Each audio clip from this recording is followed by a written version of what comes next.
नमस्कार। खेत खजाना में आपका स्वागत है। आज दिसंबर महीने की 9 तारीख है और दिन है सोमवार। आज नया सप्ताह शुरू हो रहा है और सप्ताह के पहले दिन सरसों के बाजार में कुछ मंडियों के अंदर सुधार दिखाई दिया है, जबकि प्लांटों के अंदर भाव स्टेबल है और एक आध प्लांट के अंदर गिरावट भी देखी गई है। लेकिन कुल मिलाकर के बाजार आप कह सकते हैं कि स्टेबल स्थिति के अंदर है। दैनिक आवक में कोई बड़ा सुधार नहीं होता दिखाई दे रहा है। 2 लाख से नीचे ही अभी चल रहा है दैनिक आवक। और जो सरसों तेल है उसके अंदर भी स्टेबिलिटी बनी हुई है।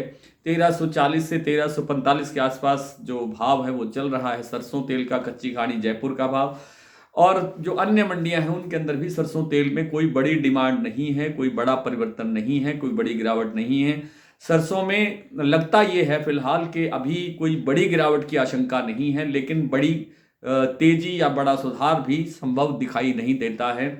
जैसे जैसे ये दिसंबर पूरा निकलेगा, जनवरी के अंदर जा करके कुछ सुधार होने की संभावना बनेगी। जनवरी में जो खाद्य तेलों का बाजार है, चाहे वो विदेशी तेलों का चाहे बाजार है, चाहे घरेलू तेलों का बाजार है, उसके अंदर सुधार होता हुआ दिखाई देना चाहिए और उसकी थोड़ी बहुत डिमांड अब निकलनी चाहिए। यहाँ से कुछ डिमांड निकलेगी तो बाजार, जनवरी के लिए डिमांड निकलेगी तो बाजार में थोड़ा बहुत सुधार होता हुआ दिखाई देगा। लेकिन फिलहाल सरसों बाजार के अंदर बड़ी तेजी की गुंजाइश नहीं है।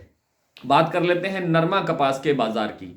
नरमा कपास का जो बाजार है वो फिलहाल स्टेबल सा चल रहा है। कई दिनों से बाजार एक ही दायरे के अंदर घूम रहा है। 7200 हरियाणा की मंडियों में, जैसे आदमपुर और सिरसा की जो मंडियां हैं, 7200 से 7400 के बीच नरमे का भाव चल रहा है।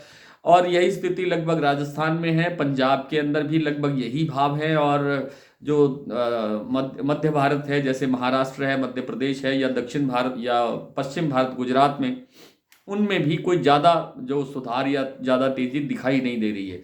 उसका कारण है कि विदेशी बाज़ारों के, विदेशी जो मुल्क हैं जैसे ब्राज़ील है या और दूसरे जो कपास उत्पादक हैं, वहाँ पर कपास का उत्पादन बहुत बेहतर है, बहुत ज़्यादा है, जिसके कारण से घरेलू कपास की मांग जो है वो बढ़ने की संभावना बहुत कम दिखाई दे रही है। इसलिए बाज़ार एक स्थिति के अंदर ही रहने की संभावना है। बड़ी तेज़ी की गुंजाइश फिलहाल नरमा कपास के अंदर दिखाई नहीं देती है।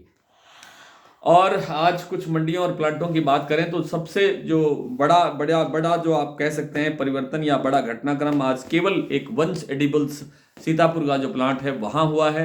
वहां अब तक 6500 रुपये का सरसों का भाव स्टेबल चल रहा था पिछले 3-4 दिन से, लेकिन आज उन्होंने लगातार एक साथ 300 रुपये बाजार घटाया है और भाव हो गया है 6200 रुपये। जबकि जो बीपी का आगरा का जो प्लांट है, बीपी आगरा जिसे बोलते हैं, वहां पर 50 रुपये बाजार बढ़ा है, 6650 रुपये का भाव है। शारदा प्लांट ने अपना भाव 6700 रुपये पर स्टेबल रखा है। अडानी का भी बूंदी और अलवर प्लांट में 6525 रुपये का भाव स्टेबल है।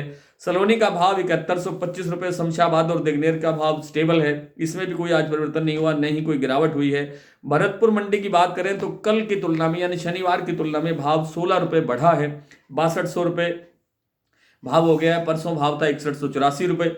जयपुर में 25 रुपये भाव बढ़ा है, दिल्ली भी 25 रुपये बढ़ा है, चरखी दादरी भी 25 रुपये बढ़ा है और कुछ मंडियों में और में भी इस तरह से 25 रुपये भाव सुधरता हुआ दिखाई दिया है। जयपुर 6575, दिल्ली 6375, चरखी दादरी 6350, अलवर 6150 से 6200, बरवाला 6000, हिसार 5900 रुपये, मुरैना मंडी 5950, ग्वालियर 6100 रुपये, खैरथल 6150, टोंक मंडी 6155, निवाई मंडी 6175, सिवानी 6100 रुपये, खेरली मंडी 6280, नडबई मंडी 6200 और गंगापुर सिटी 6225 रुपये। आज के जो भाव हैं उनके साथ ही आज इतना ही। कल आपसे फिर मुलाकात होगी, तब तक के लिए नमस्कार।